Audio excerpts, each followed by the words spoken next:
देख रहे हैं आज तक आपके साथ, मैं हूं अंजना ओम कश्यप। वक्त हल्ला बोल का है और गोमती नगर में हम रिवर फ्रंट वही है, लेकिन सत्ता यहां पर बदल गई है। सरकार अब नई बनने वाली है। तालियों के साथ लखनऊ की जनता लेकिन वही है, और इसीलिए तालियों के साथ इस कार्यक्रम की शुरुआत। सरकार बदल रही है, लोगों का जनादेश अब ये साफ इशारा कर रहा है कि अब की बार उत्तम प्रदेश क्या बनेगा। कई खास मेहमान हमारे साथ यहां से जुड़ेंगे जिनके साथ हम चर्चा करेंगे। सबसे पहले आपका परिचय उनसे करा दें। नावेद सिद्दीकी साहब समाजवादी पार्टी की तरफ से, हमारे साथ मोहसिन रजा साहब भारतीय जनता पार्टी की तरफ से, अमरनाथ अग्रवाल जी कांग्रेस पार्टी की तरफ से, एमएच खान बीएसपी। ताली नहीं बजा रही आज जनता, और लखनऊ की जनता के पास अब भी सवाल है या नहीं है ये बताइए। सवाल है तो हाथ उठाइए। सवाल है, अब सवाल थोड़े कम हो रहे हैं क्योंकि अब जवाब मांगी जाएगी नई सरकार से, उसकी तैयारी है। अब की बार उत्तम प्रदेश, ये रिपोर्ट। भारतीय जनता पार्टी की सरकार बनेगी। ये जहां जहां बेईमानी हुई है उसका चट्टा चिट्ठा खोल दिया जाएगा। भारतीय जनता पार्टी की सरकार होगी और उत्तर प्रदेश के अच्छे दिन आ जाएंगे। गरीबों का भला होना चाहिए, नहीं होना चाहिए। उत्तर प्रदेश का विकास नरेंद्र मोदी के नेतृत्व में भारतीय जनता पार्टी ही कर सकती है और कोई नहीं कर। उत्तर प्रदेश में बीजेपी को मिले प्रचंड बहुमत में इन नारों ने भी यकीनन अहम भूमिका अदा की है। उत्तर प्रदेश को उत्तम प्रदेश बनाने का वायदा यूपी के वोटरों ने हाथों हाथ लिया और अपने सूबे को विकास की पटरी पर दौड़ाने के लिए बीजेपी नाम के रथ को जमकर धक्का दिया है। उत्तर प्रदेश ने बीजेपी को करिश्माई बहुमत के साथ साथ पहाड़ सी चुनौती भी बड़ी दी है। जितनी बड़ी जीत उतनी ही बड़ी उम्मीदें। लेकिन इन सब के बीच एक अहम सवाल ये भी है कि क्या जनादेश की जिम्मेदारी को बीजेपी निभा पाएगी। क्या अगले 5 साल तक बीजेपी अपने वायदे के मुताबिक राज्य को उत्तम प्रदेश बना पाएगी। इस प्रदेश ने मुझे इतना प्यार दिया, आशीर्वाद दिया, मैं यहां के लिए कुछ करना चाहता हूं, यहां का विकास करना चाहता हूं, यहां के नौजवानों को रोजगार मिले, इस दिशा में आगे बढ़ना चाहता हूं। माना जा रहा है कि बीजेपी को सवर्णों और पिछड़े वर्ग ने जी खोल कर वोट दिया है। ऐसे में प्रश्न ये उठ रहा है कि बीजेपी के राज में क्या दलितों और अल्पसंख्यकों का भी समान रूप से विकास होगा, क्योंकि बीजेपी पर वोटों की बारिश के अब कई मायने निकाले जा रहे हैं। ये मैंडेट है मुसलमानों के खिलाफ, जो नफरत, जो हेट्रेड उनके खिलाफ फैलाई गई, ये उसका मैंडेट है। कमल चाहिए या कुरान चाहिए। इस बार जो पावर बदली है तो दिल डर से बैठा जाता है, और मेरे अकेले का नहीं, न जाने कितने करोड़ लोगों का दिल बहुत ही खौफ के माहौल में है। शंका इसलिए भी पैदा हो रही है क्योंकि नतीजों के छठे दिन तक पार्टी अब तक मुख्यमंत्री के नाम का ऐलान तक नहीं कर पाई है। अगर आगाज इतना लेट लतीफी वाला है तो फिर अंजाम में रफ्तार की उम्मीद कैसे की जाए।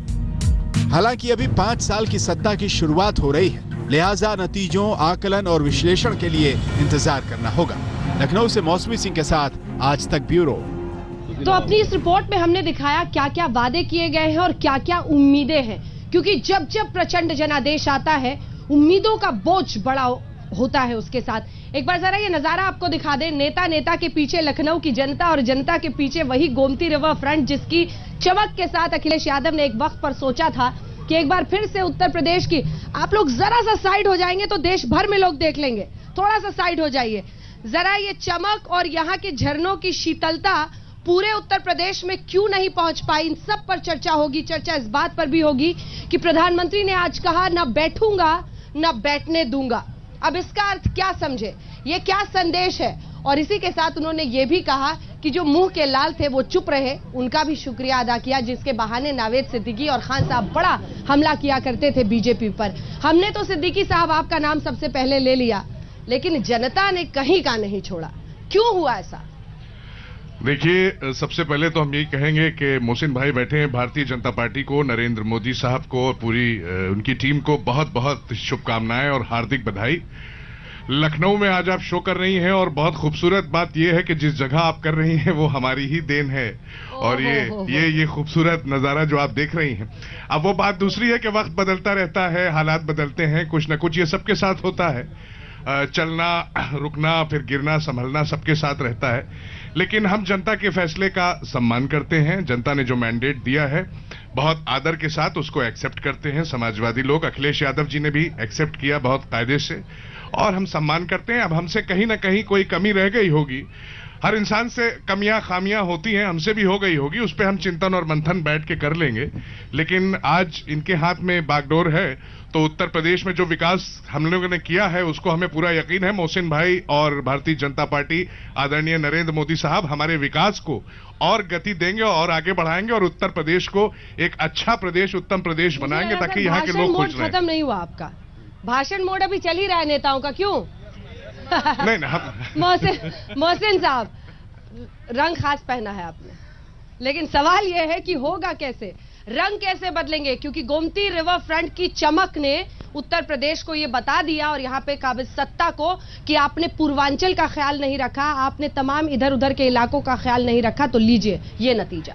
जी अंजना जी, देखिए सबसे पहले मैं उत्तर प्रदेश की जनता को कोटि कोटि बधाई देता हूं कि उन्होंने भारतीय जनता पार्टी का जो परिवर्तन और विश्वास और विकास के लिए भारतीय जनता पार्टी को चुना है, और हम उनके विश्वास पर खरे उतरेंगे। जैसा कि नरेंद्र मोदी जी के ऊपर पूरी देश ने विश्वास किया है, उस विश्वास को आगे बढ़ाएंगे। और एक शेर के साथ मैं लखनऊ में शुरू करना चाहता हूं कि जाके कह दे कोई शोलों से चिंगारी से, जाके कह दे कोई शोलों से चिंगारी से, कमल इस बार खिले हैं बड़ी तैयारी से।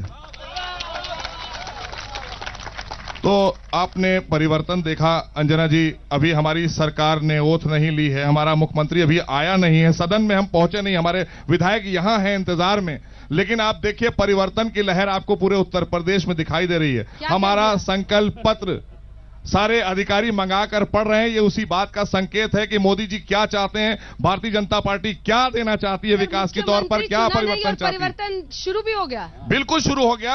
आप देखिए ना हमारी नियत और हमारी नीति क्या है, ये अफसर अच्छी तरह से समझ गए हैं, इसीलिए संकल्प पत्र पढ़ते नजर आ रहे हैं। आप लोगों के सवाल लेंगे, थोड़ा सा धीरज रखिए बस। अग्रवाल जी इतना बता दीजिए, आपसे कांग्रेस पार्टी पर सवाल पूछूं या राहुल गांधी पर पूछूं?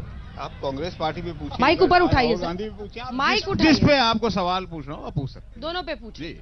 तो फिर ये बता दीजिए कि दोनों धरातल में क्यों समाये चले जा रहे हैं? धरातल में नहीं समाये हैं, चुनाव मुद्दों पे नहीं था, विकास पे नहीं था, मुद्दे बदल गए हैं और आने वाले समय में पहले सबसे पहले इस सरकार को, आने वाली सरकार को बधाई, सम्मान कीजिए। सम्मान है, पूरा सम्मान है। मैंने क्या कहा कि मुद्दे और विकास वो बदले गए पूरे चुनाव में, आपने देखा है, और जिन नए मुद्दों पे सरकार आई है उसको बधाई है। और हम उम्मीद करते हैं कि सरकार अपने किए गए वादों को और अपने संकल्प पत्र जिसको मोहसिन भाई ने भी बताया, हाँ या ना में जवाब पूरा दीजिएगा, करके, हाँ या ना में जवाब दीजिएगा। जनता ने मुद्दों पर वोट नहीं किया आप कह रहे हैं? नहीं, निश्चित है, मुद्दे पीछे चले गए हैं और मुद्दे पीछे चले गए। आपने देखा मुद्दों से कोई लेना देना नहीं है, जनता का मुद्दों से लेना देना है, लेकिन लड़ाई किस पे हुई? शमशान और कब्रिस्तान पे, उसकी मैं बात करना चाह रहा हूँ। वही है, अच्छा वही है, बिल्कुल वही है। आप जनादेश का कौन सा सम्मान नहीं मुद्दे? करते? 3 साल में दिल्ली के कोई काम नहीं हुए, किस मुद्दों पे काम किया गया खान है? साहब, आज भी हम इंतजार करेंगे। आपको तो ऐसी हार मिली कि ईवीएम ही खराब लगने लगे। देखिए अंजना जी, ईवीएम खराब 2012 में हमको नहीं लगी थी। अब देखिए ताली बजाने से नहीं कुछ होता है। 2012 में हमने सवाल नहीं उठाया था, जब 2012 में ईवीएम सही थी। अब इस साल जो चुनाव हुए हैं ये तिकड़म का जुगाड़ का चुनाव हुआ है, इसमें ईवीएम सारे चले गए गुजरात, वहां से मैनेज हुआ, उसके बाद यहाँ आया। देखिए ईवीएम जो है वो जापान ने शुरू किया था, जापान से ईवीएम आती है और जापान में इसको रद्द कर दिया, अब वहां बैलेट से होता है चुनाव, अमेरिका में बैलेट से होता है चुनाव। तो ये हम कह रहे हैं, देखिए अभी आपको हम ईवीएम का कमाल दिखाते हैं, बताते हैं आपको है।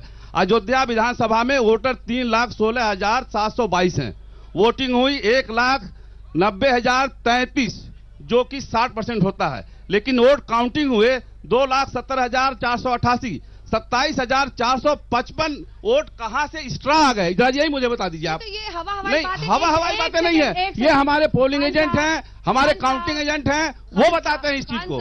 जी, आपको देश की सर्वोच्च अदालत ने फिर क्यों नहीं सुना? हम सर्वोच्च अदालत में जा रहे हैं, हम जा रहे हैं सर्वोच्च अदालत में। हमने देखे आयोग ने हमको जो है सही उत्तर नहीं दिया है, हम पूरे फीडबैक मंगा रहे हैं और उच्चतम न्यायालय में हम याचिका दाखिल करने जा रहे हैं। तो इलेक्शन कमिशन के आगे अब आप जाएंगे अदालत? बिल्कुल जाएंगे, बिल्कुल जाएंगे। ठीक है, ये आपका अधिकार है इस देश में। अब लोगों के सवाल का टाइम आ गया है। कौन कौन सवाल पूछना चाहता है? हाथ उठाइए, पूछे, आप पूछिए इधर से, उठिए। जब अरविंद केजरीवाल चुनाव जीते थे दिल्ली में, तब कहां गई थी ईवीएम आपकी? तब भी तो वो जीत गए थे, भाजपा नहीं जीती थी, 70 में 67 सीट जीती। आम आदमी पार्टी का यहाँ पर कोई नहीं है। खान साहब अगर ईवीएम पर बोलना चाहे तो यही होता है ना। नहीं, मैंने अपने प्रदेश की बात करता हूं। इन्होंने भी किया था 2004 में जब हारे तो आडवाणी जी रोने लगे कि ईवीएम खराब, ईवीएम खराब। हाँ। और अब जब आप हारे तो आप रोने लगे। नहीं, हारने, देखिए सवाल इस बात का है, देखिए आप इस तो उत्तर प्रदेश की जनसंख्या के बारे में आप शायद खूब अच्छी तरह से जानती हैं, खूब आपने डिबेट भी किया है। वो जनसंख्या कहाँ चली गई जो मैंने नहीं समझ में आता है। ईवीएम में वोट कहाँ से बढ़ रहे हैं ये नहीं समझ में आता है। वोट ईवीएम में वोट बढ़ना नहीं चाहिए। वोट जनता डालती है, जनता वोट डाल रही है। मेरा सवाल है खान साहब से, कौन सी लड़ाई लड़ रहे थे आप? ये जहाँ बैठे हो आप, ये ऊपर दिखाई दे रहा है, हमारा बनाया हुआ है, ये पुल हमारा बनाया हुआ है, सामने जो दिख रहा है पुल भी दिखा दीजिए। नहीं बात कर रहे हो। चलिए यहाँ पे लखनऊ की जनता को पूरा अलग अलग हिस्सेदारी करनी पड़ेगी। वो पुल दिखाइए, वो मायावती जी का बनाया हुआ। हाँ खान साहब, सामने वाला भी बनाया हुआ। और यहाँ पे ये देखिए गोमती रिवर फ्रंट इनका बनाया हुआ। ये सामने वाला भी हमारा बनाया हुआ है, लेकिन जनता ने नकार दिया। फिर भी अब अलग हमने कहा ईवीएम ने नकारा है, ईवीएम ने, जनता ने नहीं नकारा है, ईवीएम ने नकारा है, ईवीएम नकारा है, जनता ने नहीं नकारा है, ईवीएम ने नकारा है। ये जनता का पैसा आपने यहाँ पे लगाया, जनता का पैसा लगा करके बहन जी कहे वो उनका ये कहो आपका लखनऊ में विकास करने से जो विकास नहीं होता पूरे उत्तर प्रदेश में विकास करना होता है।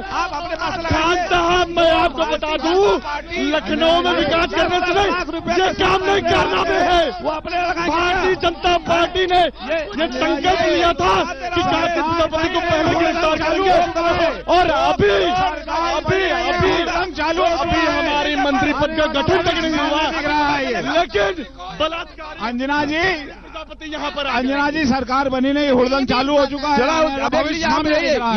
ये मसला नहीं है। अब यहाँ ईवीएम का मामला नहीं है, आदमी है बोल रहा है, बात सुन लीजिए। नहीं, बात हमारी टैक्सपेयर के पैसे से पुल बनाते हैं और उसके बाद से पीठ थपथपाते रहते हैं। साल दर जनता का पैसा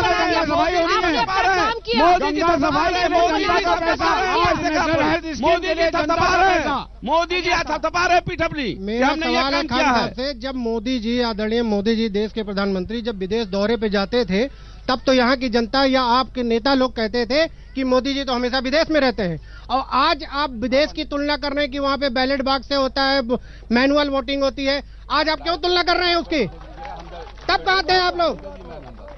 खान साहब फोन पर बिजी हो गए। अब खान साहब इसका नहीं, अब कौन बताइए, रंजना जी बताइए। अब छोड़िए सर, अब फोन पे आपका ज्यादा। मैडम, खान साहब से मेरा सवाल है कि ये अपना मैनिफेस्टो तक जारी नहीं करते हैं और फिर जनता जब इन्हें जवाब देती तो ये बोलते हैं ईवीएम खराब है इनका, इन्होंने मैनिफेस्टो क्यों नहीं जारी किया? ये मैनिफेस्टो का सवाल नहीं है। देखिए मैनिफेस्टो के बाद ये बना हुआ पुल, ये जो आज उधर का पुल टूट गया है ना, उधर का पुल टूट गया, ये चल रहा है, यही सुगम है। नए लखनऊ में आपने काम किया है, पूरे उत्तर प्रदेश में कहीं आपने सर काम नहीं किया है भैया। चलिए अगला सवाल तमाम लोगों से सवाल कीजिएगा प्लीज। खान साहब से मेरा सवाल है, इसी पुल की वजह से आपकी सरकार गिरी थी, इन्हीं पार्कों की वजह से आपकी सरकार गिरी थी 2012 में, और मायावती जी ने कहा था कि अब हम जब दोबारा सत्ता में आएंगे तो हम ये पार्क और पुल नहीं बनाएंगे, और आज आप कह रहे हैं कि हमने पुल बनाया है। अरे तो नहीं बनाया है, ये पुल नहीं बनाया है। पुल तो ना बनाते तो चलते कैसे यार? ब्रेक का टाइम हो रहा है। अब एक सवाल है यार, अगर पुल न बनाते तो टूटा हुआ इसको चलते कैसे यार? अरे क्या सवाल किया आपने भाई, क्या सवाल किया आपने? गजब हो गया साहब। खान साहब हंसिए मत कम से कम। गजब हो गया साहब, सवाल क्या जवाब है यार? आप देखिए ये पुल चल रहे हैं, लोग वो चल रहे पुल पे, हमको ईवीएम ने हराया है। मोहसिन साहब, एक सवाल मेरा मोहसिन जी के लिए है जिसपे मैं आऊंगी थोड़ी देर बाद, क्योंकि जितने यहाँ मूर्तियां थी उस पर आपने भी बड़ा टारगेट किया था, पत्थर वाली मूर्तियां, अभी मूर्तियां आपके हिस्से में आई हैं, क्या कीजिएगा उसके साथ? एक सवाल। ठीक, मैं खान साहब से ये पूछना चाहता हूँ कि अगर विकास होता है तो हर तरह से विकास होता है। ये पुल मत गिनाइए कि मेरे विकास में है, विकास पूरे लखनऊ का होता है या विकास पूरे यूपी का होता है। ये पुल आपने नहीं बनवाया है, ये हमारे टैक्सों का पुल है। अरे भाई हमारे टैक्स मना कर रहे हैं, आप कहाँ मना कर रहे हैं? मोदी जी से पूछो ना सवाल, जरा मोदी जी से पूछो सवाल है जो मोदी जी कह रहे हैं पूरा देश विकास कर दिया। मोदी जी भी हमारे पैसे आपके पैसे से बना रहे हैं, वो अपनी पीठ को थपथपाते हैं, आप कौन और लोग क्यों पीठ में थपथपाते हैं? भैया जरा आपने सवाल किया है तो सब बराबर का सवाल करिए। सारे जनता का पैसा इस्तेमाल होता है, इस्तेमाल सही होना चाहिए। और लखनऊ की बातें चुनावों के नतीजों के बाद भी पहुंचा, जब चुनाव हो रहे थे, और अब नतीजों के बाद लखनऊ का रंग देखने हम पहुंचे हैं कि यहाँ पर सत्ता का रंग बदलने के साथ लोगों के सवाल जवाब बदले हैं क्या? एक सवाल जिसका टाइम है, जल्दी से आप पूछें। मैडम मैं इनसे ये पूछना चाहता हूँ। किनसे? जो खान साहब से। खान साहब से ईवीएम के ऊपर बीएसपी पे ही टूट पड़े हैं और उधर सिद्दीकी साहब को फ्री क्लीन चिट दे दिया जिनकी सरकार थी, चेहरा छुपा रहे। उनसे भी क्वेश्चन हो जाएगा, उनसे भी क्वेश्चन हो जाएगा। ये ईवीएम के ऊपर जो आरोप लगा रही है, ईवीएम को लाने वाला कौन था? कांग्रेस लेकर के आई थी ना। कांग्रेस से सवाल पूछिए ना, हमसे को पूछ रहे हैं? सवाल इनसे पूछिए। नहीं, कंप्यूटर पे अपनी पीठ थपथपाते हैं आप अग्रवाल साहब। ईवीएम भी तो आप ही की सरकार के देन। हाँ, तो ईवीएम पे मैंने तो कोई इतराज कांग्रेस पार्टी ने नहीं किया है। अजय माकन ने किया, अजय माकन ने ये कहा दिल्ली में अगर देखिए सुनिए, कोई भी चीज लाएंगे उसमें पूरी गुंजाइश होती है बेईमानी की, उस बात पे सवाल उठता है। सवाल थोड़ी ना उठता है, आप कुछ भी करते रहेंगे। आप अगर कोई भी आइटम लाएंगे उसमें बेईमानी की गुंजाइश होगी तो सवाल उठेंगे। अगर बेईमानी हुई होगी तो जांच करा लें, कोई दिक्कत थोड़ी ना हो रही है। उसमें क्या दिक्कत है? मुद्दों में बेईमानी हुई है ईवीएम में, कहाँ खड़े हैं? क्योंकि आप इसको ईमानदार नतीजा तो मानेंगे नहीं। बेईमानी कहाँ हुई, मुद्दों पर या ईवीएम पर? देखिए भैया आवाज बढ़ा दीजिए थोड़ी, ऐसे ही हमारी कम है। कहाँ कम है सर, भारी है। ये अलग बात है कि चुनाव में चली नहीं। देखिए ऐसा है, हम लोगों ने लगातार एक बात कही है अंजना जी कि जनता के फैसले का हम सम्मान करते हैं। अखिलेश यादव जी ने जब अपनी प्रेस कॉन्फ्रेंस की तो किसी और की तरह उन्होंने किसी और पे इल्जाम नहीं लगाया, बल्कि उन्होंने ये कबूल किया कि हम अपने चिंतन और मंथन करेंगे। ठीक है। लेकिन हम ये मानते हैं कि चलिए ठीक है, हम जनता के फैसले का सम्मान करते हैं, तो हम जनता के फैसले के साथ हैं। लेकिन हमारे पास जो रिपोर्ट्स आ रही हैं या बड़ी पार्टी दूसरे दल हैं, उन्होंने ये कहा है कि ईवीएम, अब ईवीएम का मतलब होता है इलेक्ट्रॉनिक गोली दूसरे के कंधे पर बंदूक रखकर। छोटा सा ब्रेक, फौरन लौट रहे हैं, छोटा सा ब्रेक। दूसरे के कंधे पर गोली चलाएंगे, ये रखकर दागेंगे गोली के साथ। मैं हूं अंजना ओम कश्यप। लखनऊ में शाम ढल गई है, सत्ता बदल गई है, लेकिन इसी के साथ तालियों के साथ लखनऊ की जनता का एक बार फिर से जबरदस्त स्वागत, क्योंकि सत्ता में अब बीजेपी है। तो क्यों ना मोहसिन रजा साहब को और बीजेपी के तमाम नेताओं को कुछ वो वादे याद दिला दिए जाएं जो भाषणों में दिए जाते थे चुनावी प्रचार में। सुनिए। इस प्रदेश ने मुझे इतना प्यार दिया, आशीर्वाद दिया, मैं यहां के लिए कुछ करना चाहता हूं, यहां का विकास करना चाहता हूं, यहां के नौजवानों को रोजगार मिले, इस दिशा में आगे बढ़ना चाहता हूं। जिन्होंने 70 साल तक गरीबों का लूटा है, वो गरीबों को लौटना चाहिए कि नहीं चाहिए? गरीबों का भला होना चाहिए कि नहीं होना चाहिए? भाइयों बहनों, उत्तर प्रदेश में भी इन्हीं सपनों को साकार करने के लिए हम आपसे आशीर्वाद चाहते हैं। भारतीय जनता पार्टी वाले जो बोलते हैं वो करते हैं। आप जाकर देख कर आइए, मध्य प्रदेश को, छत्तीसगढ़ को, राजस्थान को, गुजरात को, महाराष्ट्र को, झारखंड को, हरियाणा को और अब आसाम को भी, हर जगह पे विकास को हमने आगे बढ़ाने का काम किया है। मित्रों, विकास को आगे बढ़ाने का काम, ये बदहाली के कारण, सपा बसपा कांग्रेस के कारण उत्तर प्रदेश समस्याओं का दरिया बना हुआ है, समस्याओं का दरिया। अखिलेश बाबू, उत्तर प्रदेश की समस्याओं का समाधान करने के लिए कलेजा चाहिए, कलेजा चाहिए। उत्तर प्रदेश का विकास नरेंद्र मोदी के नेतृत्व में भारतीय जनता पार्टी ही कर सकती है और कोई नहीं कर सकता।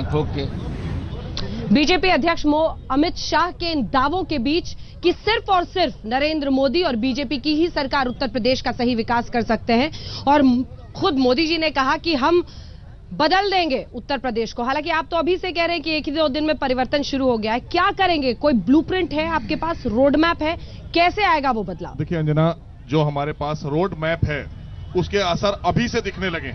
आप देखिए, जिस अपराधियों को पकड़ नहीं पा रही थी अखिलेश सरकार, वो अभी हमारी सरकार ने ओथ नहीं ली है। उनको पता है कि यह सरकार का यह मंशा है, यही मोदी जी का मंशा है। आप देखिए जनता, यहां जहां आप बैठे हैं, जहां हम बैठे हैं, यहां पर देखिए कितनी फैमिलीज हैं, बच्चों की खेलने की आवाजें, बहनों की खेलने की, माताओं बहनों की आवाजें सुन रहा हूं। मैंने यहाँ कई प्रोग्राम किए हैं, मेरे साथ नावेद भी रहे हैं और लोग भी रहे हैं। ठीक है, अगले 5 साल कुछ कीजिएगा या सब हो गया? अगले 5 साल कुछ कीजिएगा या हो गया सब? नहीं, बिल्कुल करेंगे। हमने शुरुआत बता दी आपको कि ये परिवर्तन, विकास और विश्वास है। ये विश्वास दिख रहा है आपको, परिवर्तन, अपराधी जेल जा रहे हैं, विकास के कार्य दिखने लगे, आप पेपरों में उठाकर देखिए। चलिए ठीक है, सिद्दीकी साहब आप लोगों के सवाल में ले रही हूँ, उससे पहले जरा आपको भी और दर्शकों को भी दिखाएं। गोमती रिवर फ्रंट तो इस हिस्से में है, दूसरी तरफ ठीक सामने जयप्रकाश नारायण कन्वेंशन सेंटर पे ये हेलीपैड कितने 2 साल से बन रहा है? 2 साल से ज्यादा हो गया, ठीक है 2 साल से बन रहा है। तो इस पे कौन उतरता सर? क्योंकि हेलीकॉप्टर वाले तो आप ही लोग हैं, बस आपके नेता ही होंगे। तो अखिलेश यादव जी के लिए हेलीपैड जो सामने पड़ रहा था वो तो नहीं लोगों ने देख लिया कि ये तो बस अपना ही संभाल रहे हैं? देखिए, हेलीकॉप्टर से कौन कौन चल रहा है ये जनता ने देखा है। हाँ। और सबने देखा है। किसके लिए बना रहे थे? और ठीक है, नहीं इससे पहले कि आप इधर घुमाइए मुझे बताइए सर, ये हेलीपैड किसके लिए बन रहा था? ये हेलीपैड किसके लिए बन रहा था? ये हेलीपैड जो वीवीआईपी होते हैं जो यहाँ पर आएंगे, जो डेलीगेट्स कुछ बाहर आएंगे, ये जयप्रकाश म्यूजियम इंटरनेशनल म्यूजियम है, वो भी टैक्स पेयर के पैसे से बन रहा था। देखिए आएंगे, अब वो भी टैक्स पेयर के पैसे से बन रहा था। वो भी टैक्स पेयर के पैसे से बन रहा था। बनता सब कुछ टैक्स पेयर के पैसे। तो वीवीआईपी आपके लिए इतनी बड़ी प्राथमिकता थे? देखिए ऐसा है कि दूर के शहरों को छोड़कर, दूर की जगहों को छोड़कर आप यहाँ पे ये सब कर रहे थे। आप या तो सवाल कर लें या थोड़ा सा हमको सुन भी लीजिए। आप घुमाते हैं ना सर, आप गोमती रिवर फ्रंट पे मुझे वॉक के लिए ले जाना चाहते हैं, मैं नहीं चलना चाहती आपके साथ। सवाल का सीधे जवाब। मैं भी आपके साथ वॉक पे नहीं जाना चाहता, बिल्कुल। सवाल का सीधा जवाब मिलना चाहिए। देखिए ऐसा है कि मैं आपसे बता रहा हूँ कि अखिलेश जी, सत्ता परिवर्तन हमेशा होता रहता है, शुरू से होता है। जवाब नहीं दिया आजादी के बाद, हेलीपैड पे जवाब नहीं दिया। अगर आज अखिलेश जी फिर आपने हेलीपैड पे जवाब नहीं दिया, आज अखिलेश जी बैठ रहे हैं तो कल कौन बैठेगा ये बताइए। आपने फिर हेलीपैड पे जवाब नहीं दिया। मैं जवाब दे रहा हूँ, आप हेलीपैड पे जवाब दीजिए। नहीं, कल कौन बैठेगा ये बताइए। हाँ आप बताइए, कौन बैठेगा? हेलीपैड बैठेगा, आप कौन बैठेगा ये बताइए। अब ये जवाब है आपका? नहीं बिल्कुल, आप बना रहे थे 2.5 साल से, ये जवाब है। बैठ सकते हैं, खाली अखिलेश जी नहीं, सिद्दीकी साहब, अखिलेश जी नहीं, गवर्नर साहब बैठ सकते हैं, कोई भी बैठ सकता है। जी मैं आपको अपनी मैं हकीकत बता रहा हूँ, लेकिन आप बात घुमाना चाह रही हैं। मैं घुमा रही हूँ? जी बिल्कुल मैं घुमा रही हूँ। ठीक है, अलग बात है, अभी तक मैं आपको छोड़ूंगी नहीं सर। हेलीपैड पे जवाब दीजिए। वीवीआईपी इस देश की कैसे इतनी बड़ी प्राथमिकता हो जाते हैं जहाँ पर नौजवान नौकरी के लिए दर दर भटक रहे हैं? आपको एहसास नहीं है युवाओं की क्या हालत है? जो नौकरी आपको एहसास नहीं है युवाओं की क्या हालत है उत्तर प्रदेश में? युवाओं की नौकरी की जहां तक बात है, ये बताइए 2014 में जो वादे किए गए थे कि हम युवाओं को 2 करोड़ युवाओं को हम नौकरी देंगे, वो क्या नौकरी दी? वो नौकरी दी? आपके पास जवाब नहीं है, आपके पास मेरे सवाल का जवाब नहीं है। जवाब है, नौकरी नहीं दी। उत्तर प्रदेश में हेलीपैड के लिए साहब मैं आपसे ये पूछना चाहता हूं, मैं भी नौजवान हूं, मेरे नौजवान साथी हैं, रोजगार की व्यवस्था की जाती, शिक्षा की व्यवस्था की जाती, रोजगार को स्वावलंबी बनाने की व्यवस्था की जाती। ऑलरेडी लखनऊ में एयरपोर्ट उतरने के लिए हेलीकॉप्टर उतरने की व्यवस्था है, फिर भी धन का बंदरबाट, इटावा, सैफई, मैनपुरी के लोगों को व्यक्तिगत उतरने की व्यवस्था उत्तर प्रदेश की अखिलेश सरकार। मेरा सवाल नावेद सिद्दीकी साहब से है कि मैं इस एयरपोर्ट से तो बहुत दुखी नहीं हूं, चूंकि जेपी नारायणन और बाबा साहब का पवित्र स्थल है, लेकिन आपके सैफई राज परिवार में किस लिए बना है? दूसरा सवाल सुन लीजिए सर, हाथ जोड़ के सुन लीजिए। उत्तर प्रदेश में 97,814 गांव हैं। आप लोहिया मॉडल से भटकते हुए एक एक्सप्रेसवे बनाते हैं, उसका काम बोलता है, कहते हैं हमारे गांव में कभी गए हैं आप? उसके लिए एक पगडंडी बना देते। ठीक है, ये इन सवालों पर जवाब मिलना चाहिए, सबका जवाब लेंगे। मेरा सवाल नावेद जी से है। नावेद जी घुमाइएगा नहीं। अखिलेश अपना विकास का रथ लेके निकले थे, लेकिन गधे और कब्रिस्तान में अटक गए। क्या राहुल बाबा का असर हो गया राहुल गांधी का उनके ऊपर? और क्या आपका ये गठबंधन 2019 में जाएगा?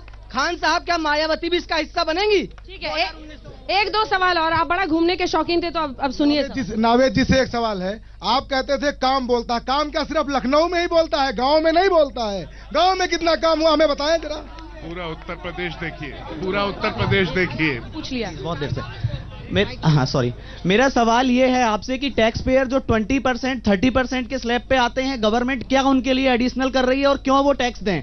Y they should feel motivate to give taxes? जवाब दीजिए सिद्दीकी साहब। देखिए इतने सवाल हो गए, जवाब देने में 10 मिनट तो लगेगा। 10 मिनट? देखिए हाँ, मैं पूरा आपका जवाब दूंगा। अभी बात हुई कि यहाँ पे चलिए हेलीपैड बन रहा है, अच्छी बात है। अब ये बताइए, अगर यहाँ लखनऊ को अच्छा कर रहे हैं तो बनारस को अगर कियोटो बनाने की बात होती, जापान बनाने की बात होती है, तो वहां पे क्या हेलीपैड में हेलीकॉप्टर नहीं उतरेगा? वहां नहीं उतरेगा? आप बताइए। देखिए अब दूसरी चीज, अब आप सैफई पे आइए, सैफई पे आइए। मैं जवाब तो सुन लीजिए, जवाब सुन लीजिए, जवाब सुन लीजिए, जवाब सुनिए। अगर आप क्योटो में रैली में नहीं आए, रैली में नहीं आइए, ठीक नहीं है, रैली में नहीं आए। ये आज तक का प्रोग्राम है, बीजेपी का कोई कार्यक्रम है? रैली नहीं है, रैली नहीं है, का प्रोग्राम है या तो बीजेपी का कोई कार्यक्रम है? देखिए क्योटो बन रहा है तो वहां भी हेलीकॉप्टर उतरेगा, ऐसी बात नहीं, गलत बात है। अगर जापान बना रहे हैं आप बनारस को तो वहां भी हेलीकॉप्टर उतरेगा। सफाई में इसलिए बनाया गया, सुनिए हमारे यहाँ ये होता है, एक प्रथा चली आ रही है, अगर लड़के और लड़की की शादी होती है तो लड़के वालों के जब घर जाया जाता है अंजना जी, तो जाकर ये देखा जाता है कि इसका रहन सहन कैसा है। जो लड़का अपना अच्छा घर रख सकता है तो लड़की वाले कहते हैं इसका घर अच्छा है, ये खुद ये पूरा ये रिश्ते अच्छे करेगा। जिस पार्टी की ऐसी दलीलें हो, जिस पार्टी की ऐसी दलीलें हो, सफाई को जो अपने मुझे तो हैरानी होती है कि आप ऐसा जवाब दे रहे हैं। हैरानी आपकी मजबूरी है। मुझे लगता है अब आगे के रास्ते में एक सेकंड जनता भी समझ गई है। उस पर कोई खास जवाब आपको मिलेगा नहीं। मुझे लगता है मोहसिन साहब आपको बताना चाहिए कि बीजेपी ने जो वादे किए हैं बहुत बड़ी चुनौती है। ये हैरानी नहीं, मजबूरी है मीडिया की, ये मीडिया की मजबूरी है। अंतिम राय यही बचता है, अंतिम राय यही बचता है। नहीं लोग देख रहे हैं, समझ अंतिम राह। और 14 में जो जनता ने हमें मैंडेट दिया था नरेंद्र मोदी जी को, वही मैंडेट आज उससे बढ़कर दिया है। तो हमने काम किए हैं और उनको विश्वास अगर है किसी पर तो भारतीय जनता पार्टी और नरेंद्र मोदी जी पर है, और उस विश्वास पर भारतीय जनता पार्टी खरी उतरेगी। जो हमने अपने संकल्प पत्र में वादे किए हैं हम सब वादे पूरे करेंगे, ना अपराध होने देंगे, ना भ्रष्टाचार होने देंगे, युवाओं को रोजगार देंगे, मां बहनों को सुरक्षा देंगे। अभी सरकार ने शपथ नहीं ली है, अभी शपथ नहीं ली गई है, और एक विधायक ने एक सीओ को किस तरह से गालियां दी है और बात कर रहे हैं, इन्हें आप देख लीजिए। शपथ नहीं ली है, डाली हुई है इन्होंने, शपथ नहीं ली है इन्होंने, और ये गुंडा राज की बात करते थे। अब वो विधायक लेकिन उसकी ऑडियो आपको आज तक नहीं दिखाएगा। उसकी ऑडियो आपको मिलेगी तो सोशल साइट्स पे मिलेंगी, इस पर एक सोशल साइट्स पे मिलेंगी। उसकी ऑडियो आपको आज तक नहीं दिखाएगा। जितने वादे किए थे सब पूरे करेंगे, जितनी नौकरियां, हालांकि केंद्र में अभी तक नहीं वो वादे पूरे हो पाए हैं, लेकिन उनका दावा है यूपी में कर देंगे। नहीं, अगर कर दें तो बहुत अच्छी बात है, लेकिन देखिए 2.5 साल 3 साल मोदी जी को प्रधानमंत्री बने हो गया, हर साल 2 करोड़ रोजगार देने का वादा किया था उन्होंने, 1 से 1.5 करोड़ ही रोजगार हो पाए हैं। और कोई उत्तर प्रदेश में एक भी फैक्ट्री, कहीं बड़ी फैक्ट्री नहीं लगी जिससे रोजगार मिल सके। किसी जिले में कोई फैक्ट्री नहीं, पूरे प्रदेश में कोई फैक्ट्री नहीं। रोजगार कहां से आएगा? रोजगार तो तभी आएगा जब लगेगी, फैक्ट्रियां लगेंगी।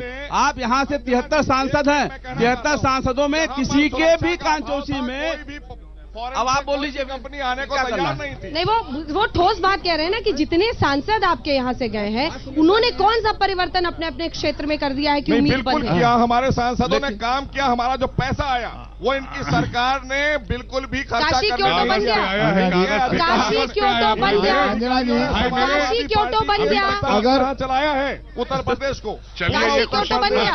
अब हम काम कराएंगे, हमारा काम बोलने लगा, अभी हम सरकार की ओर बोल रहा है। गोमती रिवर फ्रंट से एक बार फिर आपका स्वागत है। आइए मैम, आप आइए, क्योंकि महिलाओं के सवाल नहीं हुए। एक आखिरी सवाल जल्दी से पूछे, सवाल पूछे।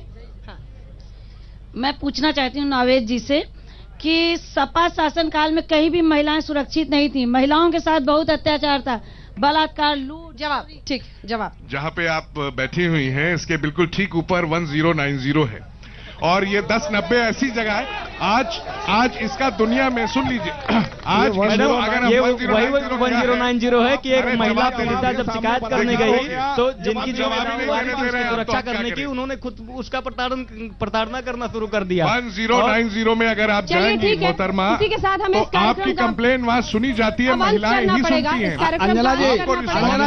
अंजना जी, आपने अपना विरोध, अंजना जी एक साल बाद फिर यही प्रोग्राम है। की बहुत कमी, जल्दी बोलिए। ईवीएम में हम एक सवाल और बता रहे हैं आपको कि महाराष्ट्र में एक सभासद चुनाव लड़े, उनका पूरा परिवार वोट डाला और जब वोट काउंटिंग हुई तो उसमें 0 आया। कहां से आया? अंजना जी, ईवीएम का सवाल। एक सवाल, एक कमीशन के बाद अब जा रहे हैं ना सर्वोच्च अदालत, इस कार्यक्रम का अंत करना पड़ेगा, लेकिन इतना तय है कि अब समाजवादी पार्टी और बीएसपी की नाकामियों को गिनाकर कुछ फायदा होगा नहीं, क्योंकि जनता ने सबक सिखा दिया है। अब बारी बीजेपी की है। प्रचंड जनादेश का अर्थ प्रचंड जिम्मेदारी भी होती है, और उस पर आपको खरा उतरना पड़ेगा। बहुत बहुत शुक्रिया आप सभी का हमारे साथ इस कार्यक्रम में शामिल होने के लिए। देश दुनिया की बाकी खबरों के लिए आप देखते रहिए आज तक।